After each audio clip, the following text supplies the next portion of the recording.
Asingapanda dzidzi kwa maskills atingazisiye. Okay. Shooter. Pana dzidzitika kwa street.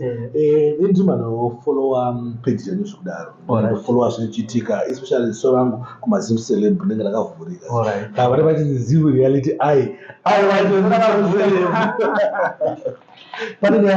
taka post bozi inini nyango makomenya ngasvika 1000 ngasvika 6000 ini ndandowerenga one by one yazvinenge zvichiitika. Pane post yamakaposta about name ceiling. Okay. And it maposta name ceiling but you know pane macomments takazita kuona akucomment kwachiita sekuti vanhu vanosupporta Winky D kana mafans agafa akuti no mukutara gafa. Imimi chimbotsanangura about that post. Ndisandatanga kutaura nezvepost iyoyo ndezvekuti isusu inini alright ndisandatanga kuimba kana ndakainspire negafa. Alright. Uya anozvigona ndozvitawo Anorova uya anogona saka ndikatoenda against magafa ndakuuraya foundation. Because takatoinspire nemagafa but chinoitika pasocial media ndechoti tinotora zvinhu zvakasiyana siyana because we are all coming from different angles of life. Pandakaposta nyaya yemuceiling it had nothing to do with magafa. Absolutely nothing, because I don't have any time to disrespect magafa. Vanhu vakandinspire so ndinova respect even kana vachifollowa unotozvina kuti handina 3 days ndabva kutoita appreciation post yaWinky ndichitoti guys sando dzatiri kumba dzinogona kunge dziri shoma tikufana kutowedzera sando because tinenge tinoona zvishoma nezvaaita especially music industry. Saka chinoitika pasocial media Sparks ndezvekuti tiri angry maZimbabweans. We are angry, we are on the tip of the edge, triple edge always, and we're always looking for a punching bag, especially by social media. Saka patinongona pane weakness kekuti timborwa 6-7 zvimwe tinokwanisa kutodaro but dzimwe nguva vanhu vatinopedzera shungu vanenge vasina kutitadzira. But because triple edge unoziva kana wakagumbuka ukamuka wakagumbuka kana kuti wagumburiswa kuda kumba handizvo paunosvika kubasa kamudhu kekugumbuka kai kanenge kachiri nyamuchitaiudada kubasa kasaka wana but kakubhoyi kana kanenge karipo. Saka anyone angoita unganenge kubhoha wakada kuita unogona kutongo besta. So I think ndo zvikuitika kumaZimbabweans mazhinji especially munyaya dzemusocial media. Takangoita kanyaya kekuti timbowana pekubuditsira mafeelings edu tikubva tatoti tapawana tobva bazva zvinoita manje ndezvekuti tikudiridzira muti usiriwo wenegativity because paipe pamunondidaro paipe muchidiridza muchindituka kana kuti muchiita sei zvinondi affect and kana zvandi affect for every action there's a reaction. Saka ndichareacta zvakanaka here musociety kana kuti ndichareacta futi zviri bad because tangopasana negativity kubarandisas. Saka dzimwe nguva wachaona mapost atinoposta kuti anogona kuchinjwa chirevo oreva zvimwe but zvisiri izvo zvandindichita zvandindichireva inini handiti ava vavana handina zvandokwanisa kuita kuchicontrola kuma-comments. People they will say what they want. Otherwise vamwe maghost futi zvekuti maona munhu ana komenta ka5 zvakangofanana izvinezvi ndikatongoti ndikangopa kana example yekuti kune munhu ari dark in complexion ndongonyora kuti blackberry vanhu vachatoti ari kutaura iye azotaura blackberry chii ndiye waari kutaura but ndo problem yekuti takungomechesa chese chatongoda iso chavo chatongonzi mechi ndiwe ukutotaura ichungu ukudarire wakutodiswa. Saka isusu semacelebrities we now know kuti ndo energy irimo mumafans. Saka we don't pay 100% attention because titoriwo vanhu vanorwadziwa zvoti ndikada kudhipisa nemacomments aya Sparks kuuyukizi ndowa munondoona ndaakutopenga because zvinhu zvinorwadza mwoyo. Vamwe vacho zvavanotaura zviri personal. I'm sure you can relate to kumapost ako unomboitaura. Obvious. Vanhu vacho vanotokomenta zvimwe zvekuti chazotaka munhu asakatomboya padini pangu. Wazvona. Saka but I mean we don't need to support negativity. Tinofanira kutosupportana pazvakaoma guys. Because kana zvanaka tichada support kana zvanaka pachina support. Apa zvakaoma ndo patina support. Because everyone ari pa age. So I think national healing muno muZimbabwe mutomboda national healing because vanhu vari bitter vanonganya yakasina basi. Ndinoona unoposta picture yako usina chimwe chinhu but wakati wanopotsa kana maybe kana makala aiwa takutomhanya neiyoyo iyoyo makala machiona kuti no but pane chimweni chakanaka chiri paya wototenga kuti kwatinenge tatobva ka ndokwatinoziva izvo ende kwatinenge tari tichitona grace dzaMwari. Saka wana pangubatoona kuposta picture yako iyoyo hapana chakambotadza but utongofara kuti nomaya kana maybe kabhachi kandakarowa nacho pandabva nepandave pasiyana pamwe pandave hapasipo best yako but pandiri sofa ndo best yacho chigaya manzi mashaudiro anozotwa nyaya kabhachi kakako ndosaka ndaimba shungu kakuti dzingoriwo shungu dzangu dzekuti ndinzwikwewo right ndera handisita kupedza nguva yakawandisa ndinowo kuti muri pagraft mune mine zvamune muchiita mawekiseni yakawandisa mukumhanyisa kuti stone river funeral iite seinde kumberi pane kanga nyaya yakupedzisira hatingati nyaya yakadaro inoitika mumaziso emaelders akatanga imimi izvi zvichiitika mangoma toregedza kuzvibvunza recently tine birthday bash amati birthday bash yakati album launch achifanira iri masingle masitisa kilatira alright hands back in the streets ndongomboka geto chichi pana nyaya dzaitika ikoko mudara and I'm sure kuti makadziona apeno zvaifambawo sei chimbudisa ngoyo yakuna zvakawanda zvakaitika kwekwe inini for instance inini ndakatomhenda pandakaenda pastage pana vanhu 2 vakambokanda mabhodhoro vakatondipodza nemabhodhoro egodhoni katonototi apa vada kumbomiswa ngoma nditaure nei ndikataiwa kana musingandide nini hazvinomboita se hazvina kushata chiregedzai vanondida ndingoita navo 10 minutes ndobva ndaita sezvo ndobva ndaenda vanhu vabva wadi wabva wafara saka ndakangoona kuti dzimwe nguva tinotadza futi kutaura nevanhu mamwe situations anozoita big anenge asiri big pakutanga anoda quick reaction ndakazoona kuti imwe iri kutrendawo ndeyakinah inside and kill on stage but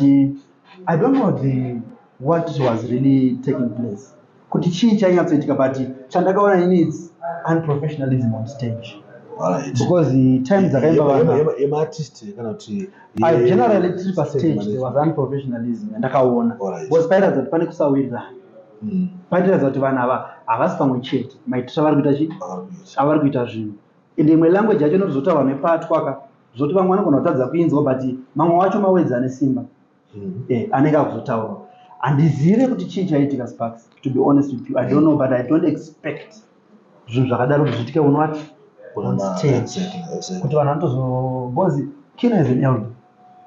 silent killer is a big artist and we expect both of them to perform in a respectful manner was a graft but sabe pane pakatonga ndopaona kuti mama akazara muyami full capacity mama akazara kuti people had paid their hard earned money titoda vanhu vari paage ka but they paid their hard earned money kuti vauya kuzosapota killer team saka kumashows ngatite order there's nothing wrong tikaita order atanchikuita zvinoita kuti chinhu chedu chigrow bigger because this is business at the end of the day ndo paye panozochemwa kuti why is not corporate coming into our music business? It's because isusu katikufanira kuita professionalism as artists we should be able to control our crowds like zvandikuzoti pana vanhu 2 akana mabhodhoro chaumwe muya mama mune vanhu over 5,000 but 2 people vakana mabhodhoro it could have ruined a part of 5,000 dai dzisina kutaura nemafans so sometimes you just need to communicate could it be off stage could it be on stage we need to communicate properly kuti tikuita sei. Are we going to be performing together on stage? Are we going to share a rhythm on stage? Am I going to introduce you? Let's discuss that before it happens. Because we need to invest order, discipline in ourselves so that bigger investors can come with the money. Kuisa matiri because munhu aise mari yake pane disorder munhu wese anozoti mari inorwadza but munhu aise mari yake pane disorder tinotsvaka kuva organized the more patinoattracta futi wana nemari but show yake ilati yanga yakanaka it was fully paid the sound was okay yairira zvayanga it was fine everyone could hear and the stage lights were proper but ndingoto pane tumwe tumahiccups sokuti isusu tinogona kugadzirisa even ndichiona stage yachenga rine mamwe macorporate angatori mungati samadhvits avo kwazati vanhu vava vakutobheliva muchi so when as a fan ndotaura kuti tine mafans kuti kana mafans azouya paipai they should also know kuti ukakanda bhodhoro you're messing up a part of 5,000 people pamwe nekuti iwewe uri one hausi kuda munhu watadza kumaaccepta for the next 5 minutes kana kumuombera kuti wangu tachi tabo unogona kukwadza munhu because muri 5000 meya you can get away with it handiti because hatina kuzoziva kuti ndiani handiti but unokwanisa kutokwadza munhu akatokuvara paipa you are also damaging property ezvinezvi ma-peer system ataiuya nawo kudhara naakuya zvinezvi zvatosiyana because vane mabigger peer system akuti kunhu kwenyu kunotemwa zvinhu hatikwanisi kuenda ikoko kana kuda tuende ikoko tokupaiwo masubstitution edai maspeaker atakuti masabha tokupaiwo maenda nani naiwayo saka at the end of the day muchanochema kuti kushouta sound yanga isina kunaka saka we are killing our own industry with our own hands tikufanira kubuilda with our two hands. If you don't like someone taboo communicate tenchitokuona ipapo mafanzi kuti amuchanakiro kana musisadi totozva kuti havachada ende kana chitoita reaction ndotoreacta kana chitobva plus kuti sometimes kungomira kuti munhu angoperform time yake maybe it's 20 minutes 30 minutes unogona kutenga kukana mabeers ako anoshandira zvimwe zvinhu wozva kuperforma munhu ausota se wasvikuda kana usingade it's okay express kuti hausi kuda but don't be violent because the moment you throw something violence wozoona kuti kustodha tukake kunenge kune backstage mafans futi saka ukakanda bhodhoro rikapotsa munhu ari pastage richanorwa feni kumashure saka mafenzi ari kumashure uko akagomboka akakandawo bhodhoro uku rikanorwa mafenzi yahondo saka we don't need that titori vanhu wani wana tiri mudhanzi wevetu mutonaima tiri munhu chi tazosimbisa akakila tiyakuta chinhu chake semasimbisiro atakaitwa ugeto kwedu takaito birthday bash kuchitungiza vanhu vakauya so taingoshowa same energy lavo saka tingoti mafanzo edu when you don't like it and promoters cut off the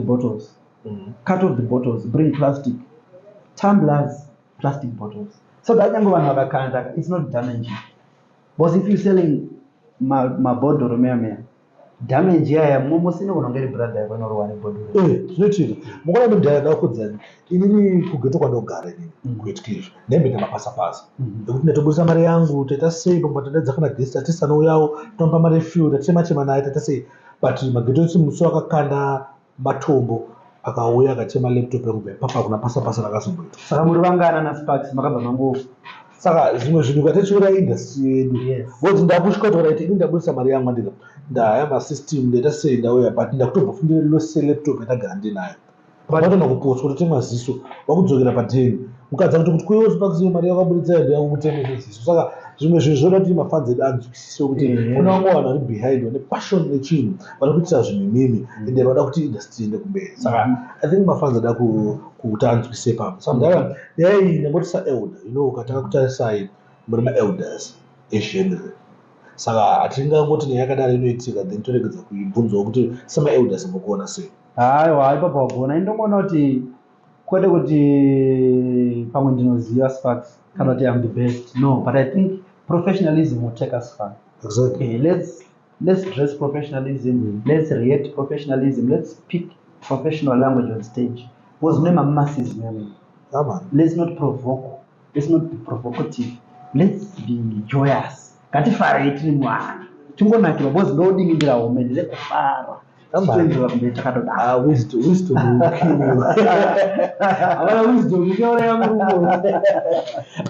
ndakutenda nenguva yenyu yamatipa kuti at least munge mungoripowo pazimu reality ati inotindara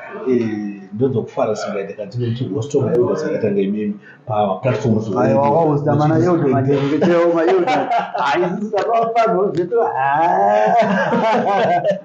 the same I will give thanks for sharing the platform and asking people to questions and saka wakatanga kumbarinda but when you give us ma questions ane udzamu shape our future so we give thanks for the opportunity and the platform Zim reality TV to the world I wish you the best in Dara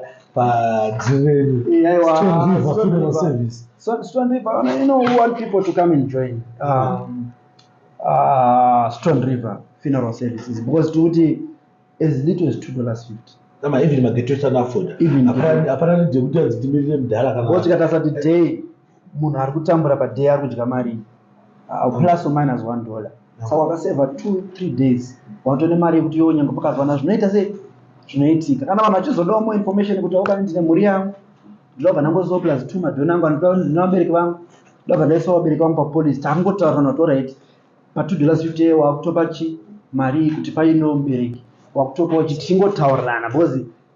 munhu kana ashaya sparks panguva yakaoma, ona kana wakambofirwa you understand zvandinotaura, kana nguva yekufa yasvika inguva yakaoma, ende zvinowanzoitika usina mari sparks. Because chitika pakwacho kama kunanga arwara zvinochibudisa kuti mari panozoitika zvinhu munosina kana mari, but kana pachinge paine chinhu chakadai mudhara inini am happy ende mudhara, and I promise kuti nesimbo rangu ndichatisaya kuti ndipushe movement movement mudhara tingatira kuti mageto tatadza kujoina $2 aiwa hatadzi plus 2 chemageto youth handichi kuti pane mageto youth mageto youth yo but atatoa pamwedzi mudhara but ungoti areas ngatingoviganiyana moms vedu ana tetezi vedu even mafese edu ngatingovige zviripo because ndo muchatoiti navo kupedzisira ona ndo bye bye yacho inoda kungoitwa zvirichi plus kuti shoko dzedu isusu zvedu Professionalism ndedza kuti zvikuitire nyore munguva yekuomerwa, because funeral munhu unenge wakatoomerwa unoona ngone $1 million but loss yaunenge waita go through haitengwe nemari, saka unenge uchingoda vanhu nokukamfota waona tichikuitira yese tonayo magrocery aripo, kamari kako karipo kekuti ungonako usanyanye kuti vanhu chema tinokusota. Because tine macases ekuti mumwe munhu anoti afirwa wozostress anozotanga kuuya kwaari agona kusvika futi padepression nakurova zvekuti anosvika pakunzi mune aksisina. Vazhinji sparks vakatotera vanozonzi kutera, but inyaya yekuti pane pasina nyatso situation haina kubatwa zvakanaka, ende dzimwe nguva zvinoitika ndezvekuti mese mune muchirwadziwa kumhuri kwenyu, saka kuti iwe uchirwadziwa uzoonawo uyo ari kurwadziwa it takes kurema. Saka ndopata ndichizopindura isusu kuti pamwe isusu we're not as close handiti, but we understand situation yauri because tinodhira nemafunerals titombokukamfota yekuti muri kudei, muruda kagumbezi, tikupeka gumbezi, muruda nochemera kumusha here, tokutakurirai vanhu here, ndobata akupinda isusu kuti imimi zvikuitire ichi is wisdom. Saka reZimbabwe always takada kutamba titaura toda usiku hwese kana kuti zuva rese kana maweeks ese tichitaura zvakawanda zvekutaura zvosangana nemageto youth zvatosangana nazvo